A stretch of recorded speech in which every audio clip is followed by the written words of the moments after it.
नमस्कार, खबर सूत्र में आपका स्वागत है। मैं हूं आपके साथ योगिता वाधवानी। आइए चलते हैं खबरों की ओर। अंबाला के नारायणगढ़ में जमीन विवाद को लेकर रविवार रात पूर्व फौजी ने घर में कत्लेआम मचा दिया। नारायणगढ़ के पीर माजरी रतौर गांव में जमीन विवाद के चलते पूर्व फौजी भूषण ने अपने भाई भाभी 6 माह के भतीजे 5 साल की भतीजी और मां का गला रेत कर हत्या कर दी। आरोपी ने हत्या करने के बाद शवों को जलाने का भी प्रयास किया। आरोपी के पिता ओम प्रकाश ने उसका विरोध किया तो उसे भी मारपीट कर घायल कर दिया। भाई की एक बेटी गंभीर रूप से घायल थी, जिसकी भी मौत हो गई है। हत्याकांड के बाद आरोपी मौके से फरार हो गया। हत्याकांड की सूचना पाकर रात 3 बजे ही पुलिस अधीक्षक अंबाला सुरेंद्र सिंह भौरिया मौके पर पहुंचे और मामले की जांच शुरू कर दी।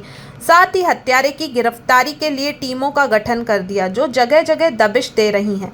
बताया जाता है कि दोनों भाइयों की 2 एकड़ जमीन थी। इसी पर रास्ते को लेकर विवाद चल रहा था। कई बार दोनों भाइयों में इसको लेकर पहले बहस हुई थी। आरोपी उसकी रंजिश रखे हुआ था और इसी रंजिश में उसने भाई, मां सहित भतीजे व भाभी की हत्या कर दी। वहीं इस विषय में आज पुलिस अधीक्षक अंबाला सुरेंद्र सिंह भौरिया से प्रेस वार्ता की गई। ये कल रात को बहुत दुर्भाग्यपूर्ण घटना है। गांव रतौर जो नारायणगढ़ थाना क्षेत्र के तहत पड़ता है, रात करीब 12:30 बजे सूचना प्राप्त हुई कि एक एक्स सर्विसमैन है भूषण, उसने अपनी माता को, अपने भाई को, अपनी भाभी को, अपने भाई के 2 बच्चों, इनकी निर्मम हत्या की है तेजधार हथियार से। और न केवल हत्या की, उनके शव को नष्ट करने की नीयत से जलाने का भी प्रयास किया गया। जैसी सूचना प्राप्त हुई, सभी पुलिस के संबंधित अधिकारी और क्राइम टीम और सीन ऑफ क्राइम टीम मौके पर पहुंची और जो मौके पे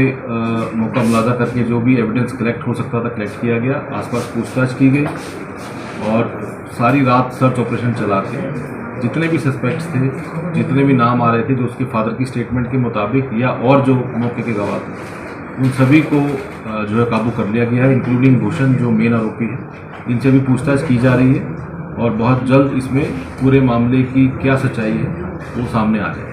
पूछताछ में ये गांव से दूर खेत में डेरे में रह रहे हैं, इकट्ठे घर हैं दोनों भाइयों के, पिछले 20-25 साल से इसी डेरे में रह रहे हैं। डेरे के साथ इनकी 2 एकड़, 2.25 एकड़ ज़मीन है।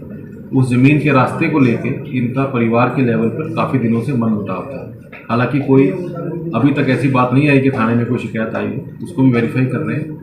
तो उस ज़मीन के विवाद को लेके इनका कल झगड़ा हुआ, जिस झगड़े में इसने रंजिश में आके जो अब तक बात पूछना चाहिए, लेकिन कौन साथ था और कितने लोग साथ थे उस बात को भी स्पष्ट किया जा रहा है। अभी काबू किया है, पूछताछ चल रही है। पूछताछ की डेरोगेशन के बाद जैसे ही जो प्रोसीजर है उसके तहत कार्रवाई की जाएगी।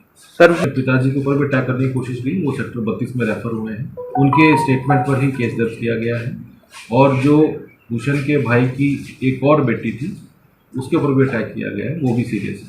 सर क्या थी? अभी तो अरेस्ट के बाद जो प्रोसीजर फॉलो करके सारी बरामदगी की जाएगी। फिलहाल किस हथियार से जो प्राइमा फेसाई लग रहा है, बाकी पोस्टमार्टम की रिपोर्ट से सारा क्लियर हो जाएगा। सर आरोपी उसने शव को जलाने की कोशिश की और वो शव अधजले कंडीशन में ही मिला, तो बोर्ड से कराया जाएगा। सर इसमें अभी तो ऐसा किसी का लैब सामने नहीं आया, तो पारिवारिक झगड़ा था। अगर कोई ऐसी बात आएगी तो उसको देखा जाएगा। सर कौन इसके अंदर SIT का हमने गठन किया है। इसमें 2 DSP नारायणगढ़ और DSP कैंट, इसके अलावा SHO नारायणगढ़ और CIA शहजाद और साइबर से, इन सब की टीम बना के इसमें तफ्तीश की जाए।